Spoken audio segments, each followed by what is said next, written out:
Good day, guys. So in today's discussion, we're going to talk about derivatives. Okay? So, pag sinabi natin derivative, ito yung isa sa mga pinakasikat na may encounter natin when we're talking about calculus. So, ngayon, ang tanong, ano nga ba yung derivative na yan? Okay? So, yung derivative na yan ay hindi siya masyadong komplikadong bagay. So, pag inisip natin what is the derivative, so derivative is simply a matter of change. Okay, so calculus definitely is about the computation of changes. Okay, so isa yan sa mga pinaka-highlight na calculus. That calculus enable us to compute changes. Now, let's look at this one.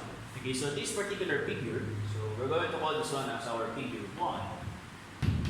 So in our figure 1, so we can see here that we have a curve or beyond. And then, the big question here, okay, so the big question here is, what is the rate of change for that curve? So, isa yan sa mga pinakamalalaking tanong all throughout the period bago lumabas yung calculus. Bakit po importante yun? Okay, so if you remember, way back during your junior high school days, napag-aralan niyo yung slope.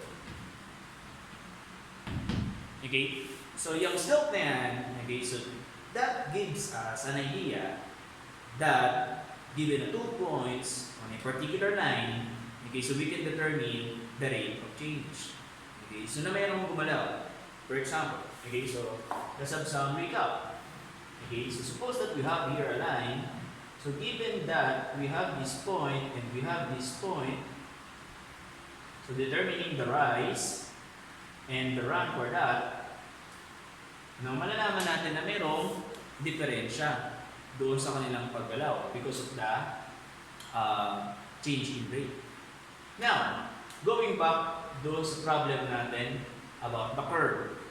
Okay? So the curve, in the first place, problematic na yan. Bakit po? Kasi hindi kasi siya isang straight na linya. However, with our intuition, okay, so we all know that this has also caused change. No? So this is also indicating change.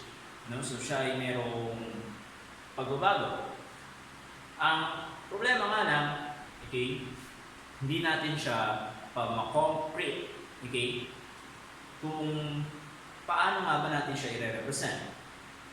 So now, we use here the concept of a tangent line.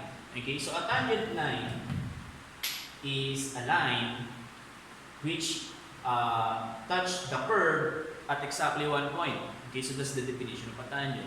Okay, so when we're talking about a tangent, no, so it's a line that touches a curve at exactly 1 point. Isa lang. And then, okay, so the mathematician believed back then na itong tangent line na yan, so that is the key to indicate the change in rate. Okay, so they already have an intuition na itong tangent na ito, okay, so the tangent line, yan ang susi para malaman natin kung ano ang rate of change nito, ang curve na to. However, okay, so there's still a problem. Ang problem kasi ng tangent line ay isang point lang yan. Okay, so remember that the concept of slope here, okay, yung sinabi natin kanina, the concept of slope should have at least 2. Okay, so dapat meron siyang dalawa na point na i-compare natin. Okay, so paano mo nga naman malalaman na may rate of change kung wala kang point of comparison? So dito, papasok yung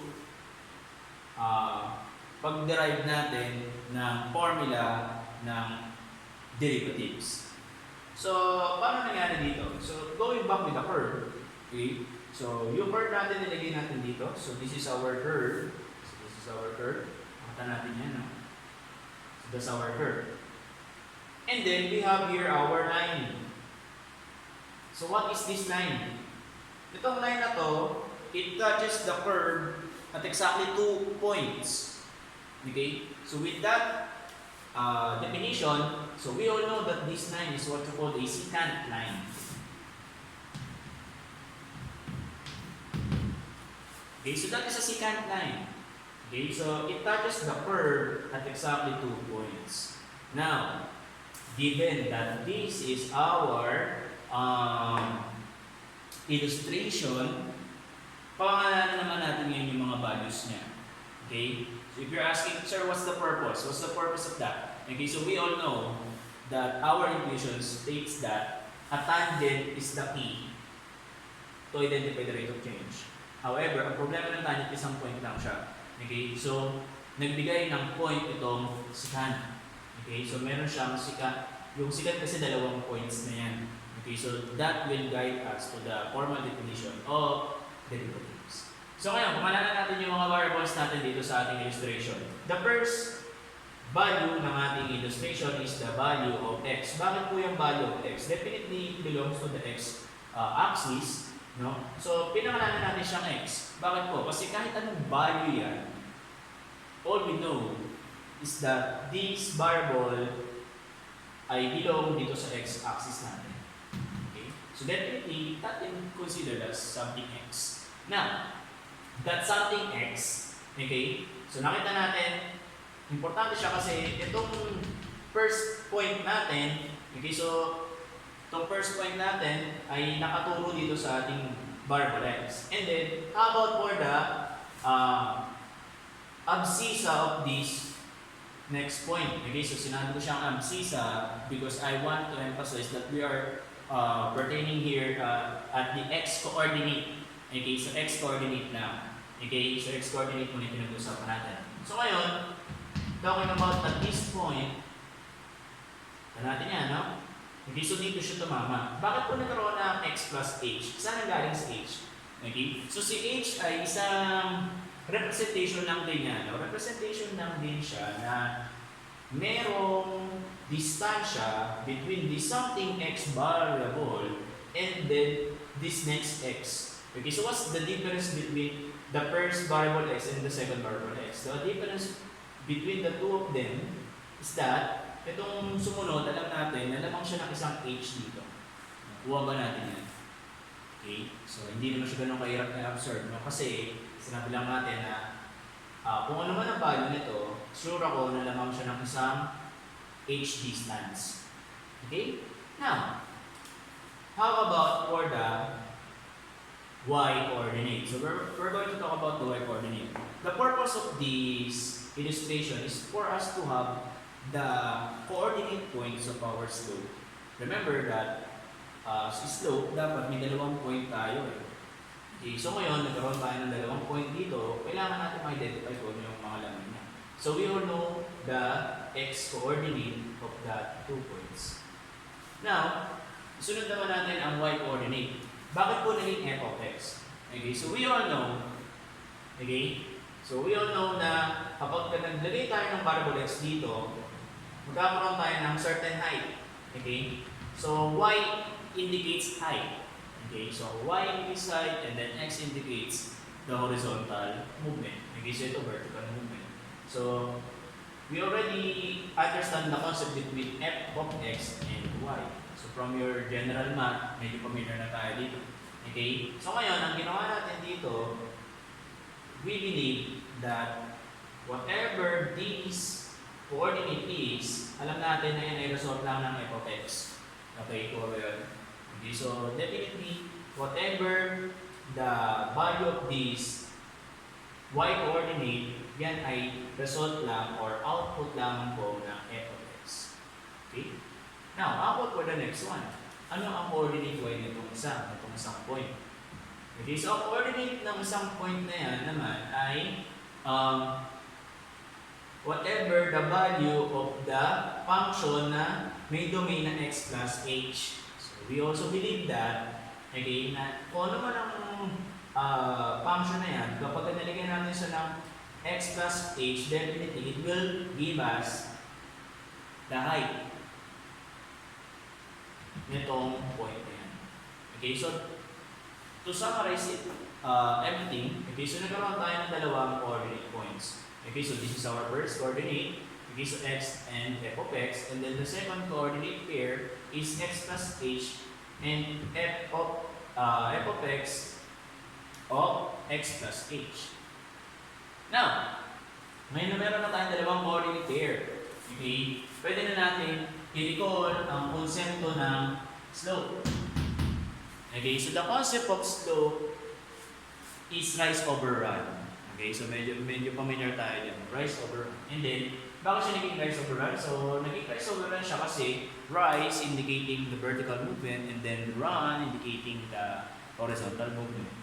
So here, we use the y sub 2 minus y sub 1 all over x sub 2 minus x sub 1.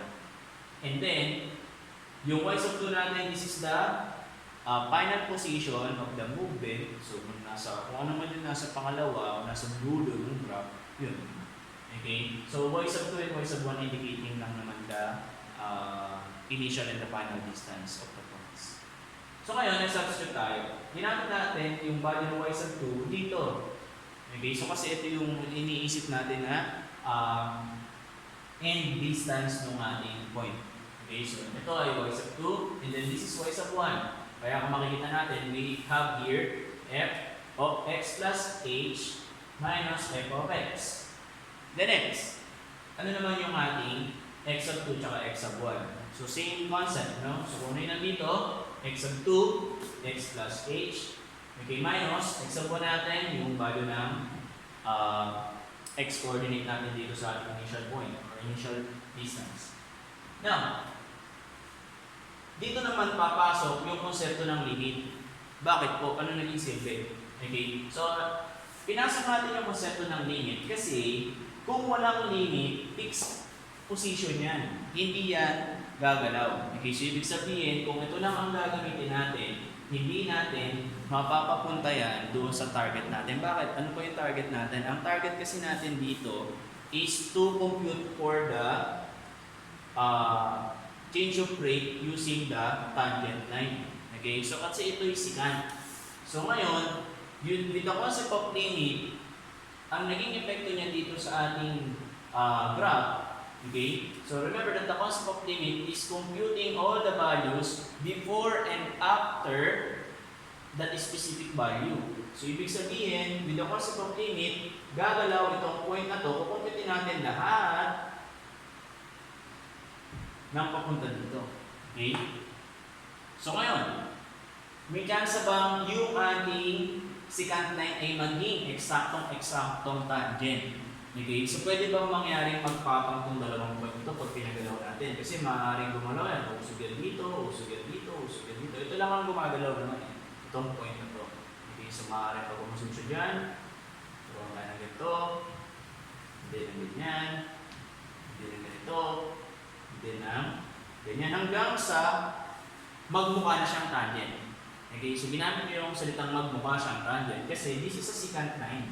It could never become a tangent because a secant should hit a curve, no, at exactly 2 points. Ibig sabihin, yung secant hindi siya pwedeng maging tangent, hindi siya pwedeng magpatong. So therefore, doon pumasok yung concept ng limits. So, pwede siyang lumapit na halos magmukha na siyang tangent, pero kahit kailan, hindi magiging tangent yung secant. Okay, so that's the concept of limit, remember? Okay?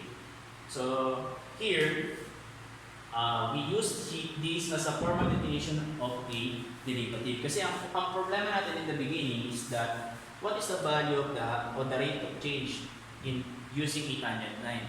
So ngayon, using a secant, okay, so na-indicate natin dito na mayroong formula. However, okay, so with the concept of limit, na-compute natin, no, na-indicate natin na, o sige, hindi nga tayo pwedeng hindi mo pwede makompute ng tangent lang yan. Pero kung manggagaling ka sa secant, okay, so kung manggagaling ka sa secant, and then you're going to compute for the limit, all the way, okay, so makikita mo na halos nakita mo na rin yung value ng tangent line. Pero hindi natin ginagamit yung value ng tangent line. What is the value of the tangent line? 0. Okay, so because kaya siya naging 0 dahil nagpatong na yung distance ng dalawang point. Okay? However, hindi naman pwedeng maging secant or hindi pwedeng maging tangent yung secant. Okay, ang pwede lang ay maging sobrang lapit na sa isa't isa na magmukha na siyang tangent. And that's the mere purpose of the limit naman eh. We recall, okay, so that's the concept of limit eh, di ba? Nakita natin yung pinakamalapit na value, pero hindi natin ginagamit yung specific na value na yun. Okay? That's the concept of the limit. Okay? Pwede natin gamitin yung pinakamalapit na value. Sobrang lapit niya. Okay? Pero hindi mo pwede gamitin yung eksaktong value na yun. Limit. So in the module or in some concept of calculus, no, ginagamit din natin yung ganitong klaseng definition. So other definition. Okay, so other definition natin is the limit of f of x plus delta x minus f of x over delta x as delta x approaches to 0. So ano ibig sabihin nito? Ginamit natin dito yung delta x because this is an operation in mathematics, indicating change. Okay, so kaya kung makakita kayo ng delta x, so same lang naman siya, napalitan lang siya. Hindi niya ginamit yung symbol na h, ang ginamit niya yung delta x. But both of them give the same answer. And that's all.